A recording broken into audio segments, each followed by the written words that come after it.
सबसे पहले तो मेरे दो ही मुद्दे हैं थैलेसेमिक्स के लिए और थैलेसेमिक माता पिताओं के लिए। सबसे पहला मुद्दा है कि कॉन्फिडेंस और भरोसा खुद पर, और दूसरा मुद्दा है पढ़ाई लिखाई। अगर सीधे शब्दों में कही जाए बात तो थैलेसीमिया एक बीमारी नहीं है, एक अवस्था है, एक कंडीशन है, और इसका कारण सिर्फ और सिर्फ अज्ञान है। ये कोई किस्मत नहीं है, कुछ नहीं है, ये सिर्फ एक अज्ञान की वजह से एक अवस्था हुई है। जैसे माता पिता दोनों कैरियर हैं तो 25% संभावना होती है कि बच्चा थैलेसीमिया मेजर होगा। अगर हम सब के पेरेंट्स को पता होता है ये सब, तो हम में से कोई शायद होता भी नहीं यहाँ पे थैलेसीमिया मेजर। अब हो गया है, ये कोई प्रॉब्लम नहीं है, ये बस एक कंडीशन है। दो पहलू हैं इसके, ब्लड टाइम पे दीजिए, हेमोग्लोबिन 9 के नीचे आने मत दीजिए, और चिलेशन का जैसे इतना डिटेल में देखा है, मेरे तो पहले कुछ पढ़ा नहीं, फ्रैंकली बात करता हूँ, पर इतना पता है कि फेरेटिन 2000 के नीचे होना चाहिए। फेरेटिन कम करने के लिए 3-4 दवाइयाँ मौजूद हैं, डेस्कोरॉल, कैल्फर, असुनरा, एक्सजेट, जो जिसको सूट करे ले लें। फेरेटिन 2000 के नीचे रखें, खाए पिए खेले कूदें, कोई प्रॉब्लम नहीं है। और शायद माता पिता भी ये सोचते होंगे कि बच्चे को खून देना पड़ता है तो बच्चे को खेलने नहीं भेजेंगे, फुटबॉल नहीं खेल सकता बच्चा। ऐसा कुछ नहीं है, आपका बच्चा वो सब कर सकता है जो एक नॉर्मल बच्चा कर सकता है।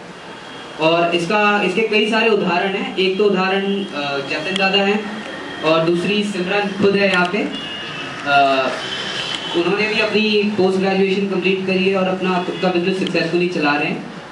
और भी ऐसे कई लोग हैं। मैं एक उदाहरण देना चाहूँगा। पाकिस्तान में एक दोस्त है मेरा जिसने PhD कंप्लीट करी है अपनी पोस्ट ग्रेजुएट और डॉक्टरेट, और वो उसे बॉडी बिल्डिंग का इतना शौक है कि अब वो अपने यूनिवर्सिटी का बॉडी बिल्डिंग चैम्प है और एक जिम में पार्ट टाइम ट्रेनर का काम करता है।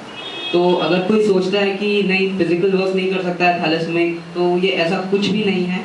ब्लड टाइम पे लीजिए, अच्छा खाना खाइए, और हाँ, और रही बात पढ़ाई लिखाई की, तो फिर से बात यही है कि एक आम आदमी को जीने के लिए, गुजर बसर करने के लिए रोटी कपड़ा मकान चाहिए, पर हमें रोटी कपड़ा मकान, दवाई और ब्लड चाहिए।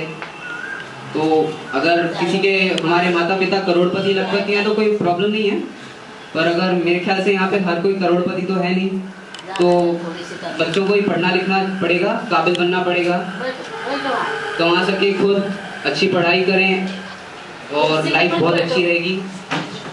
और एक और मुद्दा जो है वो समाज का मुद्दा है कि मैंने कई बार देखा है कि अपने खुद के घर वाले कहते हैं कि थैलेसीमिया बच्चा है, ये कब तक जिएगा, इसका भविष्य क्या है।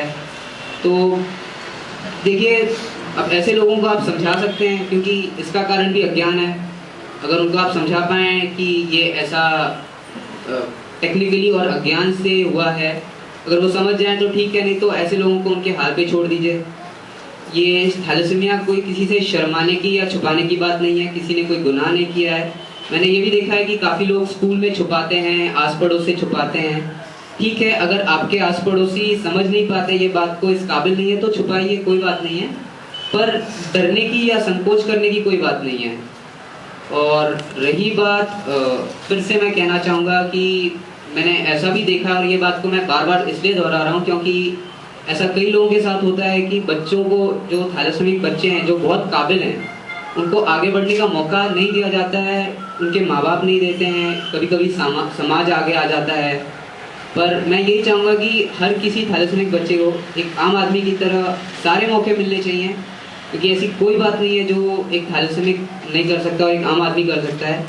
बहुत सारे उदाहरण हैं, जैसे कि अभी बात चली वेबसाइट की, तो यदि आप कनेक्टेड होंगे तो आपको पता चलेगा ऐसे बहुत सारे लोग हैं थैलेसीमिक लोग जो आज 30-50 साल के हैं, जिनकी शादी हो गई है, जिनके बच्चे हैं। तो ऐसी कोई बात नहीं है, बस चिलेशन का ध्यान रखें, HB 9 से नीचे ना आने दें।